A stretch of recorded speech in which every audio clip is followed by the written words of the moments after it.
Oi gente, eu sou a Duda e hoje nós vamos conversar sobre A Morte da Senhora McGinty, de Agatha Christie. Este vídeo faz parte do nosso projeto de leitura Agatha Christie aqui do canal. Estamos lendo toda a obra da autora em ordem cronológica desde 2016, um livro por mês.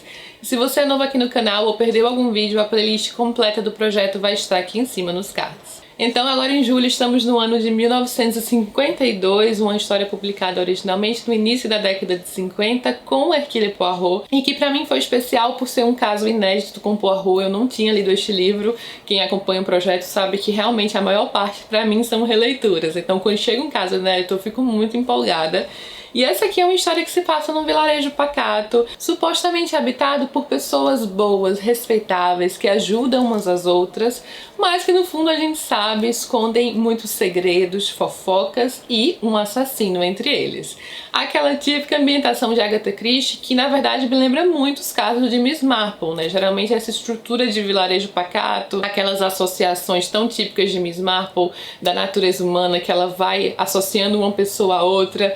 Então eu achei um ar muito Miss Marple aqui neste livro, mas temos um caso do maravilhoso Hercule Poirot que eu amo, como vocês bem sabem. Então aqui no começo do livro Poirot está de boa, ele até ouviu falar de um caso da senhora McGinty que foi assassinada depois de um roubo em sua casa, aquele típico caso brutal que acontece em qualquer canto do mundo. Ele não dá muita bola para esse caso, né? Ele percebe apenas como uma brutalidade terrível, até que ele recebe a visita do policial Spence, que é um policial introduzido nas histórias de Agatha Christie no livro Seguindo a Correnteza, um dos últimos que nós lemos. Ele encontra Poirot aqui para pedir ajuda. Eles falam que não se viram há muito tempo, porque justamente o Seguindo a Correnteza, por mais que tenha sido um livro que lemos há pouco tempo, ele foi publicado em 1948 e o caso se passa em 1946, né, com toda aquela questão pós-Segunda Guerra Mundial presente, e esse aqui já é 1952, então tem aí um lapso de anos entre eles. Nós até lemos casos com Hercule Poirot entre esses dois, mas foi com um livro de contos, né? Não foi exatamente um romance. Então, mais uma vez, o detetive Spence aparece neste caso para pedir ajuda como um último recurso para conseguir ajudá-lo, porque ele foi o responsável pelo caso da senhora McGinty inicialmente. Ele reuniu todas as provas e parecia um caso simplesmente fácil demais. Todos estão seguros de que aquele homem que está condenado à morte, inclusive preso e condenado, será executado, mas o detetive Spence não está satisfeito. Ele acha que há algo mais ali, ele tem uma grande experiência, então ele já percebe que não é exatamente o tipo de personalidade assassina, e como ele não tem certeza e aquele homem vai ser executado, ele não consegue ficar em paz consigo mesmo e pede ajuda à única pessoa que poderia então, neste último momento, já perto da execução, ajudá-lo, que é Hercule Poirot. Como se fosse um caso contra o relógio, né? Eles precisam realmente correr para desvendar, já que um homem está condenado à morte muito em breve. Então Hercule Poirot vai justamente para esse vilarejo pacato. Ele vai como detetive, ele não esconde sua identidade, ele quer causar, sabe? Ele quer chegar ali e deixar as pessoas empolvorosas já, porque ele sabe que alguém vai ficar incomodado com a presença dele, ele vai colocar até sua vida em risco também, porque eles precisam resolver logo. Então não há tempo para sutilezas, para aquela investigação mais lenta. Ele realmente quer ver o que sua presença vai causar naquelas pessoas e conhecer aquelas pessoas, né, aqueles habitantes. Então tem aqui algumas famílias. Supostamente não há exatamente um motivo para alguém querer assassinar a senhora McGinty. Há um despropósito em tudo que, claro, o Hercule Poirot, uma vez que entra em cena, já começa a perceber, relacionado a uns casos do passado, a algumas pessoas que cometeram ou foram envolvidas em crimes no passado. Saiu uma matéria no jornal com essas pessoas. Então será que a senhora McGinty descobriu algo que não devia? A senhora McGinty, gente, era diarista, então ela trabalhava na casa de muitas pessoas, e aí abre um leque de possibilidades para algo que ela pode ter visto, algo que ela descobriu num dia de trabalho. Tem uma capa muito legal desse livro, que é a capa que tá no Wikipedia. Eu vou deixar a capa aqui pra vocês verem, que dá justamente esse ar, né, de fuxico e fofoca e de você escutar algo que não deve. Então já deixa aí antever um pouco de um possível motivo para o assassinato dessa senhora, que é uma coisa que já acontece no início, né, assim, é um tipo de motivação que aparece de cara no livro. E aí fica aquela questão, quem ali daqueles habitantes pode estar escondendo um segredo? De qual daqueles habitantes pode ser outra pessoa pessoa, né? Na verdade, não ser quem ele diz que é, pode estar escondendo uma identidade no passado, aquele tipo de identidade que as pessoas julgariam, que as pessoas não iam querer por perto. Essa questão do vilarejo bom e pessoas respeitáveis é algo muito mencionado aqui, repetido, né? São pessoas muito boas, e é algo que o Poirot enfatiza muito ironicamente, né? Porque no fundo a gente sabe que não são mil maravilhas, né? As pessoas escondem segredos.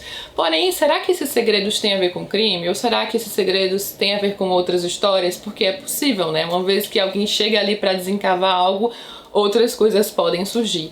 E aí também entra essa questão da Segunda Guerra, porque muita coisa se perdeu, como aconteceu nas histórias anteriores, né? Algumas dessas histórias pós-Segunda Guerra mostram como é difícil, às vezes, investigar identidades, porque documentos foram perdidos, bombardeados, as pessoas mudaram, então assumir uma nova identidade talvez não fosse tão difícil assim, né? Era facilitado por conta dessa atmosfera de reconstrução pós-guerra. Além de Hercule Poirot nessa história, nós temos a presença de outra personagem famosa de Agatha Christie, que é a Ariadne Oliver. Nós já a conhecemos no projeto anteriormente, né? Eu particularmente já li vários livros com a Ariadne, porque eu já li outros livros de Agatha que estão mais à frente no projeto. Mas então, em relação ao projeto, ela atuou junto com o Poirot em Cartas na Mesa, que é um livro muito bom, né? Um livro que reúne 4 detetives e 4 supostos criminosos, ou são 5 ou são 4, não lembro muito bem. Então eles estão ali num jogo e ocorre um assassinato. A Ariadne entra como uma das detetives. Ela, na verdade, é uma escritora de romances policiais. Ela é uma espécie de alter ego da própria Agatha Christie. E ela usa muito comicamente essa personagem, né, que adora maçãs, está ali sempre estabanada, imaginando suas histórias e escrevendo. E várias coisas que a Ariadne menciona, a gente pode fazer um paralelo com a Agatha, né, já que o personagem da Ariadne também é um estrangeiro. Eu acho que ele é norueguês, eu não lembro muito bem, de algum desses países nórdicos, e a Agatha sempre usa a personagem para falar coisas como onde eu estava com a cabeça quando eu criei um personagem estrangeiro, eu nem sei muito bem quais são os costumes. Ou criar um personagem que acabou tornando-se muito querido pelo público e ela precisar continuar com esse personagem. Ela mostra através da Ariadne, inclusive, aquela relação que nós sabemos de amor e ódio que ela tinha com essa história de continuar com o Poirot, né, já que é um personagem tão adorado, meu personagem favorito. E existiam algumas dificuldades no caminho em relação a Agatha e o Poirot, né? A Agatha, inclusive, a personagem favorita dela é a Miss Marple. Então ela usa um pouco da Ariadne em vários momentos, na verdade, para falar até sobre o seu ofício de escritor, sobre escrever, sobre ela colocar crimes mirabolantes nos seus livros, sobre receber cartas das pessoas apontando os erros. Ela até menciona um desses erros aqui que tem ligação com o livro Morte nas Nuvens, eu acho que é o Morte nas Nuvens. Então ela realmente introduz de forma muito animada e irônica o próprio ofício dela como escritora famosa de romances policiais, com as atitudes, as ações e a recepção da Ariadne Oliver nessas histórias. Eu gosto muito das histórias com a Ariadne Oliver. Ela, de certa forma, às vezes sim ajuda a desvendar um caso, mas ela sempre tem aquelas ideias loucas dela, né, de saber, eu sei quem é o assassino, e começa a apontar várias pessoas como assassino, ter certeza de quem é. E aqui o Hercule Poirot também tem essa interação muito cômica com ela, né? Ele solta algumas piadinhas. Então, sim, também é um livro que tem esse ar cômico e leve de Agatha Christie, que ela muitas vezes colocava em seus livros, especialmente por conta dessa dupla também aqui, amiga na história. Então, este é o segundo livro com essa dupla, né? Com o Poirot e a Ariadne. A gente nunca viu junto o Poirot e a Miss Marple, a Agatha não chegou a fazer isso. Mas então a Ariadne vai aparecer ainda em outros casos. São, na verdade, mais 4. É isso mesmo, eles estão juntos realmente em 6 casos, então ainda teremos aí mais 4 histórias com essa dupla ao longo dos próximos 20 anos, creio eu. E aqui, por mais que a Ariadne não tenha desvendado o caso, não tenha sido ela a pessoa por trás, né, como o Poirot fez com todas as conexões, na verdade, várias conversas que ela teve, várias coisas que ela viu e contou para o Poirot contribuíram bastante para a solução desse crime. Que, por sinal, eu achei realmente muito engenhoso, porque de fato, assim, eu suspeitei, porém eu fui enganada no meio do caminho. Eu vou falar mais sobre isso na parte de spoilers, eu aviso antes de começar, como sempre, mas agora, ainda livre de spoilers, a gente suspeita, eu acho que a maioria de nós até suspeita, mas a Agatha muda as coisas, embaralha a nossa cabeça de um jeito que é quase impossível, sabe? E aí quando chegou ao final e eu pensei, não tinha como desvendar, porque como é que eu ia saber isso? E logo depois ela puxa aí o tapete na nossa cara e nos mostra que ela sim, deixou várias pistas pistas nesse sentido, e dessa vez eu não consegui pegar essas pistas, eu não cheguei na questão que ela tão genialmente colocou em vários momentos da história, sabe, gente? Ela deixa ali várias pistas sobre uma coisa muito específica na história que será muito importante para a solução do caso. E na verdade, uma vez que a gente sabe dessa coisa, torna-se tudo muito mais fácil. Porém, é tão fácil deixar essa coisa passar.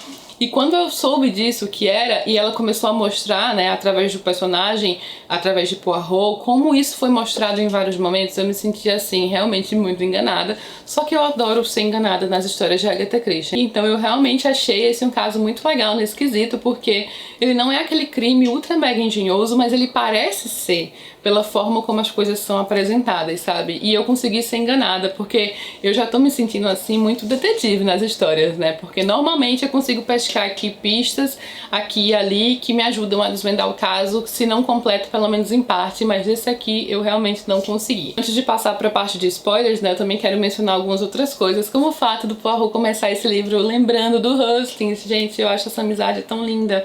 É uma pena que o Hustings agora só irá aparecer novamente no último caso de Poirot, que é o Caio Pano, e eu não tô nem um pouco ansiosa, porque eu realmente quero que demore até chegar lá. Ainda faltam alguns anos pelo caminho, então por mais que eu queira sim ver os dois juntos novamente, eu não tô ansiosa pra esse momento chegar, né? Porque além de ser perto do fim do projeto, e eu realmente curto muito toda a trajetória desse projeto, que vai ser muito triste pra mim uma vez que a gente termine todos os livros, então além de ser mais próximo ao final, também tem a questão do seu último caso de Poirot. Por enquanto eu fico com essas lembranças do Hustings, que teve tantos casos, né, no início do projeto, eles trabalharam juntos em vários casos. Trabalharam, né, o Hercule Poirot trabalha, o Hustings narra a história, basicamente, ele nos conta o que acontece através de seus olhos, e muitas vezes embananado, né, ele deixa muitas coisas passarem, assim como o leitor. Então logo no início é muito fofo a forma como ele lembra do Hustings. Nas palavras dele aqui sobre o Hustings, ele disse que foi o meu primeiro amigo neste país e continua sendo o meu amigo mais querido. É verdade que muitas vezes ele me deixava furioso, mas por que me lembrar disso agora? Não, vou me recordar apenas de suas reações de espanto e incredulidade, de sua admiração boquiaberta diante dos meus talentos. A facilidade com que eu o despistava sem precisar recorrer a nenhuma palavra mentirosa, sua confusão mental, sua perplexidade absoluta, ao enfim perceber a verdade que pra mim era evidente desde o início. Outro personagem que apareceu e não vai mais aparecer, que é um dos personagens também que sempre lembrado de Agatha Christie, que é o Superintendente Battle. O último caso dele foi o Hora Zero e ele também é lembrado aqui nesse livro. Então alguns personagens queridos que são mencionados, né, através do Hercule Poirot, da Ariadne Oliver, que ainda é uma dupla com alguns casos vindouros. Eu sei que com eles, eu acho que o próximo livro talvez seja A Extravagância do Morto, que é um livro que eu lembro ser muito legal, eu já li. A Ariadne fala, como é que eu vou saber onde eu estava com a cabeça quando criei esse maldito personagem? Eu devia estar maluca. Por que um finlandês se eu não sei nada sobre a Finlândia? Por que um vegetariano? E por que todos esses maneirismos idiotas? As coisas simplesmente acontecem. Você experimenta uma ideia, as pessoas gostam e a história segue em frente. E quando você vai ver, um sujeito irritante como Sven Gerson passa a fazer parte da sua vida. E as pessoas ainda me escrevem e me dizem o quanto gostam dele. Como assim gostam dele? Se eu conhecesse um comedor de plantas como esse finlandês compridão e magricelo na vida real, cometeria um assassinato muito pior do que qualquer um desses descritos nos meus livros. A gente percebe nesse trecho tantas alfinetadas a Hercule Poirot, né? Mas eu adoro a Agatha incondicionalmente, mesmo que ela tenha uma relação de amor e ódio com o seu próprio personagem, que pra mim é um personagem tão querido e amado na literatura. Tanto é que eu tenho uma tatuagem, gente. Ó, quem é novo aqui no canal, minha primeira tatuagem foi em homenagem à Agatha, numa forma geral, né? Mas também com o meu personagem favorito, que é o Hercule Poirot. Então temos aqui o bigode de Poirot, que eu não tô conseguindo mostrar direito, mas é isso. E agora eu vou abrir aquela parte de spoilers pra gente conversar um pouquinho mais profundamente aí sobre as impressões, sobre o que eu achei, sobre o que eu suspeitei, sobre o que vocês suspeitaram. Então, se você não leu o livro, vamos pular. Eu vou deixar aqui a parte em que você pode pular e ficar livre de spoilers. Bom, gente, então como eu mencionei, eu fui de certa forma enganada sim. Originalmente é muito fácil a gente suspeitar da mãe do filho, do Robin Upward e da senhora Upward. Então, porque eles se encaixam muito bem naquele padrão ali, né, de uma pessoa que tem a idade certa, no caso, até para ser a mulher relacionada àquele escândalo no passado, né, de assassinato, e de ter um filho mais ou menos nessa idade, que seria a idade do Robin. Eu não fui enganada no sentido de que ele deve ser uma mulher. Quando a Agatha mostra muito para este lado feminino, como supostamente uma filha mulher, por que seria uma mulher? Então eu já tinha suspeitado que poderia ser o Robin desde o início da história, quando isso foi introduzido. Não havia indício algum no passado pra gente suspeitar especificamente que a filha da Eva Kane, eu acho que é esse o nome dela, né, da pessoa envolvida com o caso de assassinato no passado, fosse na verdade uma mulher. Então o Robin e a sua mãe são suspeitos muito óbvios. Só que quando acontece a morte da senhora Poirot, é isso que baralha tudo na minha cabeça. Eu fiquei imaginando então que não devia ser isso, que as suspeitas deviam estar em outro lugar. A Agatha faz isso maravilhosamente bem, porque obviamente, assim, eu acho que até pra todos realmente encaixaria muito fácil, sabe? Pensar que o filho pudesse ter cometido o assassinato pra proteger sua mãe, digamos, né, do passado dela, ou a própria mãe pudesse ter arquitetado alguma coisa porque não queria que o passado viesse à tona. Mas aí as coisas se complicam quando ela morre e nada mais faz sentido, então nossa cabeça embaralha. Quando foi revelado no final que na verdade ele não era filho da senhora Poirot, ele era tipo um protegido, né? Ele era uma pessoa que estava ali sob as asas, mas meio que, né, sugando o dinheiro ali, simplesmente vivendo com ela. Eu parei neste momento e pensei, então, não dava pra saber, porque como é que a gente ia descobrir se isso não foi mostrado no livro? Como é que a gente ia saber que na verdade ele não era o filho? Porque, de fato, uma vez que nós sabemos que ele não é o filho dela, tudo também fica muito mais claro, sabe? Ele seria um dos principais suspeitos se nós soubéssemos a real relação, né, dessa senhora muito mais velha, que tem ali esse rapaz promissor, muito novo, acho que ele é descrito como bonito, não sei, mas muito novo e bonito ali, seria meio que uma relação tortuosa, né? Não é exatamente uma coisa natural de mãe e filho, como é mencionado aqui, né? O Poirot menciona, mas também não é uma relação de casal, então é aquele negócio meio esquisito de alguém que está vivendo às custas, né? Que está ali porque ele quer o dinheiro, ele quer uma vida melhor. Então ele seria muito óbvio como suspeito. Aliás, quando aconteceu aquela parte, né, de ele levar a Ariadne para a peça de teatro, ali eu também achei muito suspeito o fato dele ter voltado algumas vezes. A Agatha enfatiza isso, né, que ele deixa a Ariadne no carro, ele volta pra falar com a mãe dele e só tem a palavra dele que ele falou com a mãe dele, né, e quando ele menciona que a mãe estava no telefone, tudo aquilo parecia suspeito no momento em que estava acontecendo. Quando eles voltaram também para casa, o fato dele pedir pra Ariadne ir na frente e ele ficar um pouco mais atrás, tudo isso me pareceu suspeito. Então assim, de certa forma eu fui pegando aqui algumas coisas que a Agatha queria mostrar, mas eu não consegui chegar ao X da questão, já que me passou total despercebido a verdadeira relação entre os dois. E daí eu me senti muito idiota, porque realmente é mostrado, né?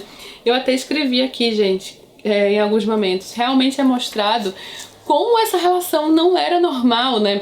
Especialmente através daquela conversa no teatro. Naquele momento daquela conversa no teatro entre a Ariadne e outros personagens, aquilo ali parece até algo fora de contexto na história, só que a Agatha não coloca uma coisa simplesmente por colocar, né? Ela coloca ou pra desviar a atenção ou como um indício muito claro, numa pista.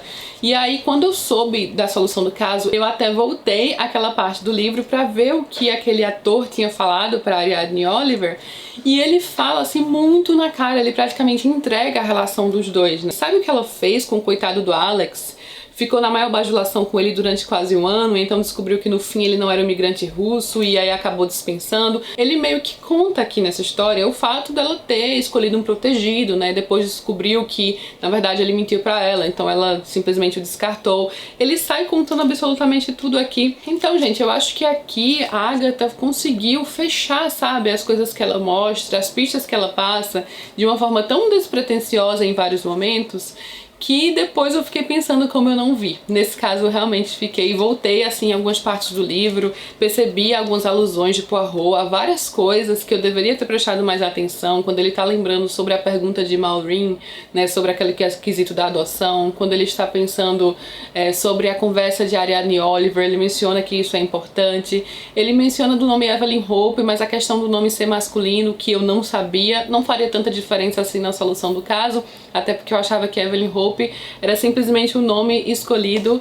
pela Eva Kane, né, depois que ela trocou de nome, e na verdade ela deu esse nome ao seu filho. Mas enfim, isso tem importância na história, na forma como a estrutura da história é montada, né, pra justificar algumas coisas, até a questão daquela personagem que é secretária, acho que é Malve, não lembro, mas aquela personagem que em certo ponto vai ajudar o Poirot, que tem ligação com o caso porque ela é filha verdadeira do assassino. Então assim, o fato dela saber o nome de quem é aquele nome, ou também de ter descoberto através do Michael, da companhia de teatro. Enfim, já tô mencionando tantos detalhes assim, mas realmente pra mostrar que os detalhes estão ali, que as coisas fazem sentido e que dessa vez eu não consegui pescar todos, não. Uma coisa que eu não mencionei é que aqui mais uma vez a Agatha faz aquelas brincadeiras com o título, né, daquelas brincadeiras infantis, ou rimas, ou canções. A senhora McGinty também entra nessa questão, né, de uma brincadeira que as pessoas faziam. A senhora McGinty morreu, como foi que ela morreu? Aí tinha uma musiquinha, né, que as crianças brincavam. A Agatha gostava muito de fazer isso, trazer essas rimas, trazer brincadeiras para os títulos dos livros. Tem vários que entram nesse quesito. Pra mim foi um caso satisfatório de Agatha Christie, um caso divertido, com essa parte cômica. Eu gosto muito da interação também entre Poirot e a Ariadne, ainda bem que nós teremos ainda alguns livros dos dois pela frente. Eu espero que vocês também tenham gostado. Conta aqui embaixo o que você achou, se você já leu, se quer ler. Se não leu ainda, espero que não tenha visto a parte de spoilers. Mas enfim, se leu, conta aí se você suspeitou, se descobriu tudo. Vamos trocar aquela ideia nos comentários. Para o mês de agosto, voltamos com a adorável velhinha Miss Marple no livro Um Passe de Mágica. Eu li este aqui há tantos anos e eu lembro de ler de uma vez só este livro. Só que esse é daqueles que a história me escapou completamente, sabe? Eu realmente não lembro nada desse livro, mas eu lembro que eu li, que eu gostei. Eu tô bem empolgada, assim, pra conferir especificamente esse de novo. Eu li em 2008, eu anotava aqui na frente, tá? Aqui a data da leitura. É um livro mais curto também, né? Esse aqui é até bem mais fininho do que o nosso atual, né? Acho que dá pra perceber. Tem uma edição desse livro na Amazon da LPM que não é pocket, tá, gente? É a edição normal. A LPM tem algumas edições grandinhas. Essa aqui é uma edição da LPM que não é pocket, dá pra perceber que ela é edição normal. Então eu fiquei até meio tentada a comprar, né? Mas eu acho que eu vou ler pelo meu mesmo, até pela relação sentimental que eu tenho com o livro, sabe? Porque eu me lembro do momento em que eu estava lendo este livro, que eu li de uma vez só, que foi um dia, assim, que eu fiquei bem envolvida na leitura e não lembro absolutamente nada. É muito louco isso, né? Alguns livros a gente realmente esquece. Então estou empolgada para reler com vocês no projeto. Deixo aqui o convite. Eu vou colocar aqui embaixo o link, tanto para o e-book, quanto para a edição pocket, quanto para a edição normal, para quem quiser aí dar uma olhada ou, sei lá, comprar para acompanhar a leitura conosco. Também vou deixar o link para a Morte da Senhora McGinty, para quem se interessou pelo livro e ainda não leu. E é isso, eu vou ficando por aqui. Se gostou do vídeo, não esquece de curtir aqui embaixo, se inscreve no canal para receber os vídeos em primeira mão. Beijos e até a próxima!